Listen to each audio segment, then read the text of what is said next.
India voice, आपकी सोच, आपकी आवाज। नमस्कार, आपका बहुत स्वागत है इंडिया वॉइस पे। मैं हूं आपके साथ समृद्ध मिश्रा। बुलेटिन की शुरुआत करते हैं एक बड़ी अहम खबर से, और बड़ी खबर से जो इस वक्त सामने निकल के आ रही है। आपको बता दें, जौनपुर कफ सिरप तस्करी में बर्खास्त सिपाही आलोक सिंह को जो है यहां पर गिरफ्तार कर लिया गया। आपको बता दें, जौनपुर के कफ सिरप तस्करी सिंडिकेट मामले में बर्खास्त सिपाही आलोक सिंह को एसटीएफ ने लखनऊ से गिरफ्तार किया है। आरोपी सरेंडर की फरार में था और उनसे लखनऊ कोर्ट में सरेंडर अर्जी दाखिल की थी। एसटीएफ को आज कोर्ट में रिपोर्ट सौंपनी थी, लेकिन गिरफ्तारी के बाद उसे हिरासत में ले लिया गया है। आलोक सिंह के खिलाफ पहले ही एसटीएफ ने लुक आउट सर्कुलर जारी कर दिया था, और आपको बता दें कि सर्कुलर जारी होने के बाद यहां पर अब जो है आगे की कार्रवाई एसटीएफ करते हुए नजर आ रही है। इसी के बीच आपको ये भी बता दें, कफ सिरप तस्करी में आलोक सिंह जो है वो गिरफ्तार हो चले हैं। एसटीएफ ने लखनऊ से यहां पर जो है उन्हें गिरफ्तार किया है, और आरोपी ने लखनऊ कोर्ट में सरेंडर कर अर्जी जो है वो अपनी दाखिल की थी। आलोक सिंह के खिलाफ पहले ही लुकआउट सर्कुलर जो है वो जारी कर दिया गया था। बड़ी खबर आपको बता रहे हैं जो फिलहाल सामने निकल के आ रही है, जहां पर एसटीएफ ने यहां पर बड़ी कार्रवाई करते हुए आलोक सिंह को गिरफ्तार किया है। इंडिया वॉइस के खबर का कहीं ना कहीं असर जो है वो देखने को मिला है, जिसके बाद आरोपी ने लखनऊ कोर्ट में सरेंडर अर्जी जो है वो दाखिल की थी।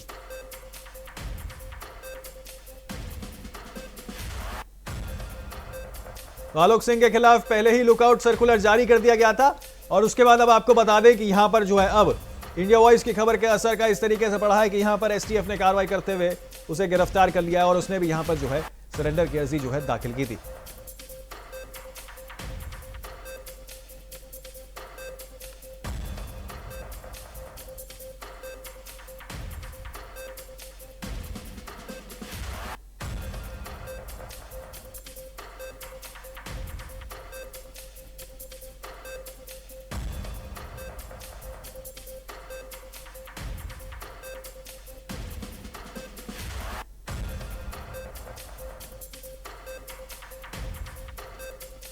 तो आपको बड़ी खबर हम बता रहे हैं फिर से किस तरीके से यहां पर इंडिया वॉइस की खबर का असर जो है वो देखने को मिला है। लखनऊ से आपको बड़ी खबर बता रहे हैं, जौनपुर में यहां पर जो है गिरफ्तारी कर ली गई है।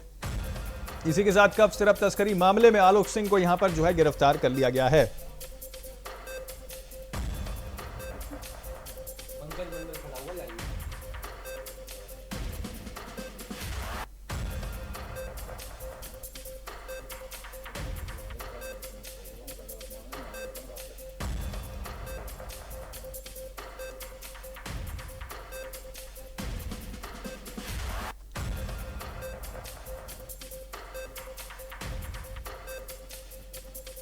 चलिए, इसी खबर पर अधिक जानकारी के साथ हमारे संवाददाता लखनऊ से पंकज मंडल जो है वो जुड़ चुके हैं। सीधे उनके पास चलते हैं और रुक करते हैं। पंकज, देखिए यहां पर जो है आलोक सिंह की गिरफ्तारी हो गई है।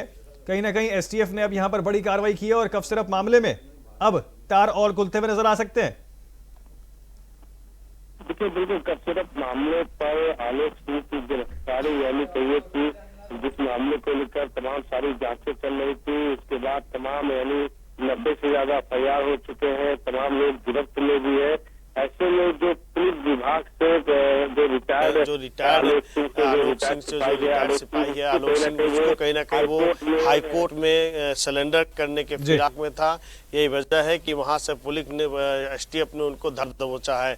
जिस तरह से बताया जाता है कि 2000 करोड़ से ज्यादा का मामला है, जिसमें कि जो कफ सिरप है वो नशीली पदार्थ, तो कई चीज़ें इस पे जांच जो चल रही है लगातार। कहीं ना कहीं बड़ी राहत मिली है कि कहीं ना कहीं एसटीएफ के नडार में जो जितने भी लोग थे धीरे धीरे करके सबको दबोचा जा रहा है। ऐसे में जो पुलिस विभाग से रिटायर्ड थे आलोक सिंह, उनको दबोच लिया गया है।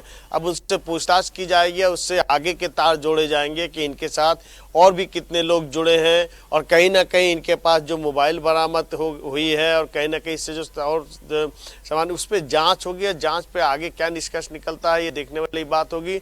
लेकिन ये जरूर है कि इससे जुड़े हुए एक के बाद एक तार खुलते जा रहे हैं, और एक के बाद एक लोग गिरफ्तारी हो रही जा रही है। जिस तरह से आप देख सकते हैं, बीते दिनों एयरपोर्ट से भारत छोड़कर भागने की फिराक में था जायसवाल, उनको गिरफ्तार कर लिया गया। अब ये हाईकोर्ट में सिलेंडर करने वाले थे, इनको गिरफ्तार कर लिया। तो कहीं ना कहीं देखा जा रहा है कि पुलिस और जो तमाम टीमें जो जांच में लगी है वो कहीं ना कहीं पूरी तरीके से एक्टिव है। यही वजह है कि एक एक करके सबको धर दबोचा जा रहा है। इस सिंडिकेट का मेन मास्टरमाइंड कौन है, इसको कौन संचालित करता था, पैसे का लेन देन कैसे करता था, ये एक एक करके एसटीएफ और जो जांच एजेंसी है धीरे धीरे खुलासा कर रही है। ये जरूर देखा गया है कि इसमें तमाम जो ट्रांजैक्शन हुआ है वो किस खातों में हुआ है, किसको कितना लेन देन किया गया है और कितने लोग इसके गिरफ्त में आ सकते हैं, ये देखने वाली बात होगी। लेकिन ये जरूर है कि कफ सिरप मामले पर ताबड़तोड़ कार्रवाई चल रही है। जी बिल्कुल, देखिए पंकज, ताबड़तोड़ कार्रवाई जो है वो तो होते हुए नजर आ ही रही है, लेकिन साथ में देखिए क्योंकि आलोक जो है ये धनंजय सिंह का भी करीबी माना जाता था, ऐसे में किस तरीके से राजनीतिक गर्माहट देखने को मिल रही है प्रदेश के अंदर। और क्योंकि देखिए लुकआउट नोटिस जो है वो भी जारी कर दिया गया था, ऐसे में और भी कई सारे लोग ऐसे हैं जो रेडार में हैं एसटीएफ के। जी बिल्कुल, इनसे कौन कौन, यानी कि कफ सिरप मामले में जितने भी तार जुड़े, यानी जितने भी लोग हैं वो कहीं ना कहीं एक एक करके एसटीएफ और पुलिस के गिरफ्त में आ रहे हैं। तमाम जांच में सामने आया है कि किसके जरिए ये सिंडिकेट चलाया जाता था, कौन इसको सप्लाई करता था, कहाँ इसका निर्माण किया जाता, कहाँ यानी कि कहाँ इसकी मेकिंग की जाती, तो सारी चीजें यानी कि एक एक करके इसका लेन देन कितना होता था। बताया जाता है कि लगभग 2000 करोड़ से भी ऊपर का मामला है, 2000 करोड़ से भी ऊपर के ये लोग सेलिंग कर चुके हैं। और जब रही बात धनंजय सिंह के, तो धनंजय सिंह के साथ में अभी तमाम फोटो तो सामने आई, लेकिन अभी तक आधिकारिक रूप से कुछ चीजें सामने नहीं आई है। ये कह पाना बड़ा मुश्किल होगा कि धनंजय सिंह का इसके हाथ है या नहीं है, ये तो अभी तक साफ नहीं हो पाया। लेकिन ये जरूर है कि उनके साथ में तमाम फोटो वीडियो भी वायरल हो रहा है। ऐसे में तमाम राजनीतिक जो पार्टियां हैं वो कहीं ना कहीं इस पे तमाम सारे तंज कस रहे हैं। ऐसे में जो गोंडा के सांसद, पूर्व सांसद रहे कुश्ती संघ के अध्यक्ष विभूषण शरण सिंह ने कहा कि फोटो तो कोई भी किसी के साथ खिंचा सकता है, उनके साथ प्रतिदिन कोई सैकड़ों लोग फोटो खिंचाते हैं, फोटो खिंचाना कोई गुनाह नहीं। हाँ, अगर किसी प्रकार का कोई साक्ष्य मिलता है तो उसका जवाब धनंजय सिंह देंगे। तो जरूर देखा जा रहा है कि इस पूरे मामले पर धनंजय सिंह को भी। जी चलिए, बहुत शुक्रिया पंकज आपका तमाम जानकारी हमारे साथ इस विषय पे साझा करने के लिए। नजर जो है वो आप अपनी इस पूरी खबर पे बनाए रखें। तो बड़ी खबर आपको बता रहे थे, जहां पर कफ सिरप तस्करी मामले में आलोक सिंह को यहां पर जो है एसटीएफ ने गिरफ्तार कर लिया लखनऊ से। बड़ी खबर आपको बता रहे थे जो फिलहाल सामने निकल के आ रही है, जिसमें एकाएक कर कई सारे लोगों को यहां पर लुकआउट नोटिस जारी कर दिया गया था। उसी कड़ी में अब यहां पर जो है आरोपी को लखनऊ कोर्ट में सरेंडर होने के बाद अब यहां पर एसटीएफ ने यानी कि स्पेशल टास्क फोर्स ने एक बड़ी कामयाबी करते हुए गिरफ्तार किया है।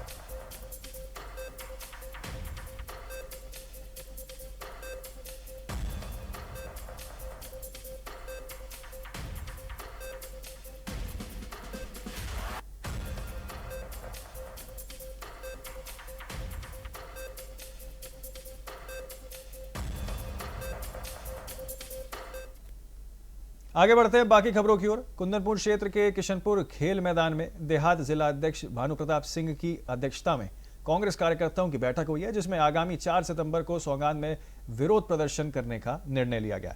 बैठक में जिला अध्यक्ष ने आरोप लगाया कि पूर्व मंत्री दिवगत सिंह भगत सिंह की पत्नी और तत्कालीन सरपंच मीना कुमारी के खिलाफ एसीबी ने अनुसूचित रूप से प्रकरण दर्ज किया है, जो राजनीतिक द्वेष से प्रतीक होता है। उन्होंने कहा कि यदि यह मुकदमा वापस नहीं लिया गया तो पूरी कांग्रेस भरत सिंह के परिजनों के साथ खड़ी रहेगी।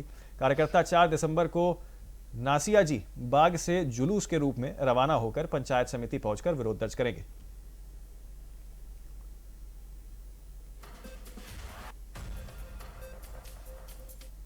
बिल्कुल गलत है।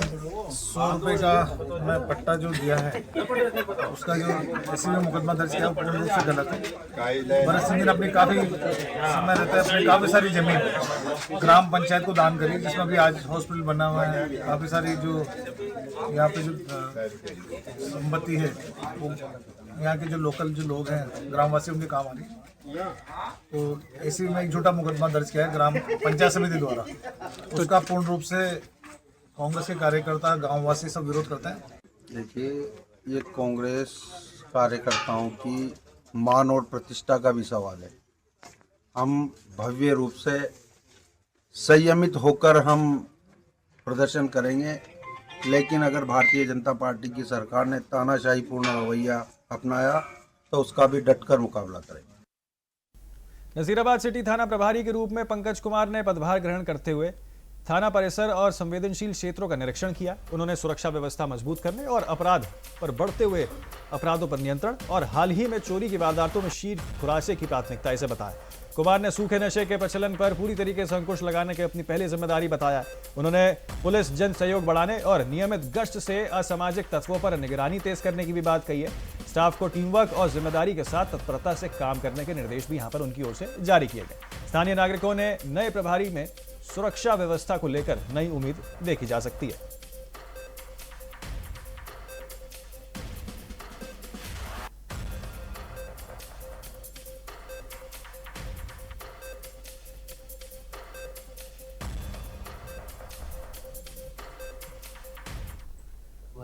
सिटी थाना क्षेत्र में मुख्य प्राथमिकताएं पुलिस मुख्यालय से जो विशेष अभियान है और श्रीमान आईजी साहब और एसपी मैडम के मिले निर्देश हैं, उनकी पालना में तो थाना क्षेत्र में जो भी पिछले दिनों चोरियां हुई है या कानून व्यवस्था से जो भी बड़े मुद्दे हैं उन पे विशेष ध्यान देकर काम किया जाएगा और पुराने जो घटनाएं घटित हुई आपराधिक उनको भी खोलने के प्रयास किए जाएंगे।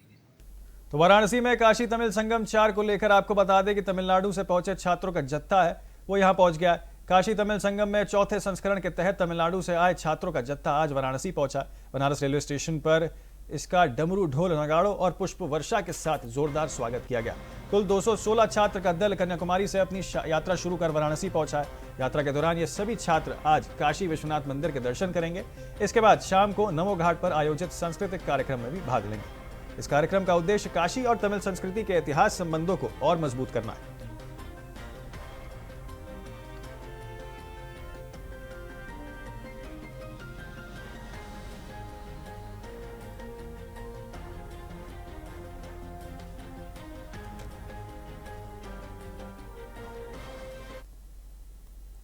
औरंगाबाद नगर थाना क्षेत्र के अरही मोहल्ले में बीती रात अपराधियों ने घर में चढ़कर युवक राहुल शर्मा को गोली मार दी, जिससे वो गंभीर रूप से घायल हो गया। परिजनों ने उसे तुरंत सदर अस्पताल पहुंचाया, जहां प्राथमिक उपचार के बाद स्थिति गंभीर होने पर डॉक्टर्स ने उसे बाहर यानी कि हायर सेंटर रेफर कर दिया।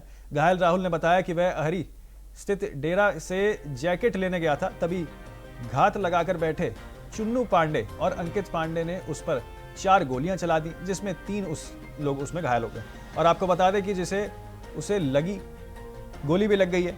एसडीपीओ संजय पांडे ने बताया कि युवक के बयान पर एफआईआर दर्ज कर ली गई है और नामजद आरोपियों की गिरफ्तारी के लिए छापेमारी भी जारी है। उन्होंने कहा कि अभियुक्तों का पूर्व से आपराधिक इतिहास रहा है और आगे कार्रवाई जारी है।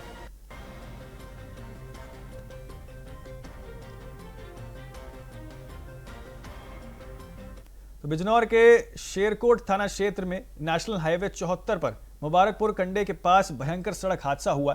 तेज रफ्तार डीएम वाहन पिकअप और बाइक को जोरदार टक्कर मार दी। हादसे में 3 लोगों की दर्दनाक मौत हो गई है, जबकि मौके पर चीख पुकार मच गई। टक्कर के बाद पिकअप गाड़ी पलट गई और बाइक के परकच्चे उड़ गए। दुर्घटना स्थल पर यहां पर तनाव का माहौल बना गया।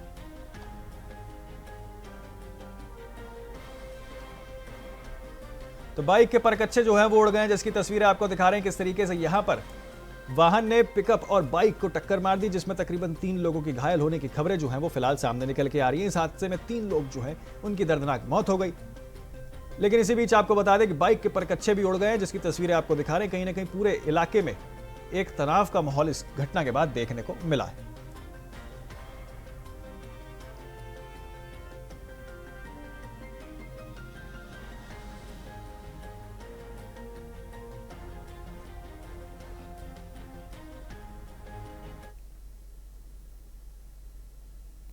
एटा में थाना मिरहची क्षेत्र में अमृतपुर कट के पास बीती रात तेज रफ्तार ट्रक ने 2 अलग अलग बाइकों पर सवार 4 लोगों को जोरदार टक्कर मार दी है। हादसे में 3 लोगों की मौके पर दर्दनाक मौत हो गई है, जबकि एक युवक गंभीर रूप से घायल बताया जा रहा है। चारों लोग गंगा स्नान और आरती देखकर एटा लौट रहे थे, तभी सामने से आ रहे ट्रक ने अनियंत्रित होकर उन्हें रौंद दिया। पुलिस ने सभी मृतकों के शव को कब्जे में लेकर पंचनामा भर पोस्टमार्टम के गृह भेज दिया है। सूचना मिलते ही अपर पुलिस अधीक्षक श्वेताब पांडे मेडिकल कॉलेज और इमरजेंसी विभाग पहुंचे और घटनाक्रम की जानकारी ली है।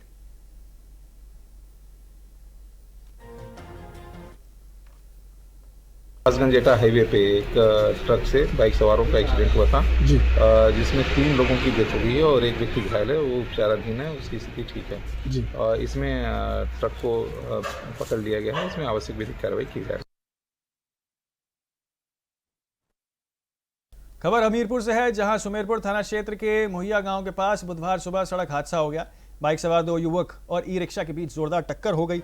इस टक्कर में आपको बता दें घटना में बाइक सवार एक युवक की मौके पर ही दर्दनाक मौत हो गई है। हादसे में 4 अन्य लोग गंभीर रूप से घायल हो गए। सभी घायलों को प्राथमिक उपचार के बाद जिला अस्पताल रेफर कर दिया गया। सूचना मिलते ही पुलिस तुरंत मौके पर पहुंची और शव को कब्जे में लेकर मामले की जांच यहां पर शुरू कर दी है। पुलिस हादसे के कारणों का यहां फिलहाल पता लगा रही है और छानबीन भी कर रही है।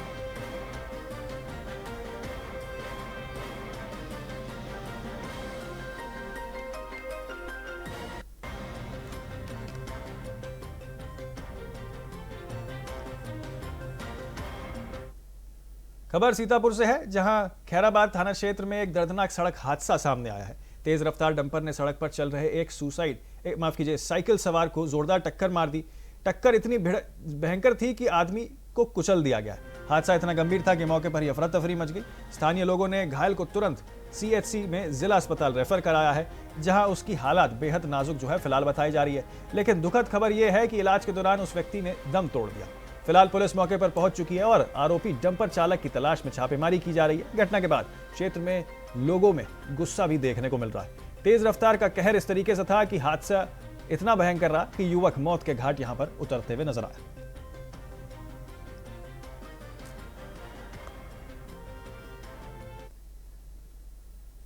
खबर वो प्रयागराज से है, जहां नैनी थाना क्षेत्र के अरैल में एक मंदिर की पुजारी की 19 वर्षीय बेटी की अपहरण करने का मामला सामने आया है। पीड़ित परिवार ने आरोपी आशीष यादव के खिलाफ नामजद FIR दर्ज कराई है। पुजारी की तहरीर के अनुसार आशीष यादव ने बेटी को बहला फुसलाकर 24 नवंबर को अपने साथ ले गया था और 2 लाख मूल्य के गहने, आधार कार्ड और शैक्षिक प्रमाण पत्र भी ले गए। आरोपी ने सोशल मीडिया पर अश्लील वीडियो वायरल करने और परिवार को जान से मारने की धमकी देने का भी आरोप लगाया। पुलिस आरोपी की तलाश में जुट गई है। आशीष यादव का आपराधिक इतिहास रहा है और उसे डकैती के मामले में पहले भी गिरफ्तार किया जा चुका है।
इंडिया वॉइस, आपकी सोच, आपकी आवाज।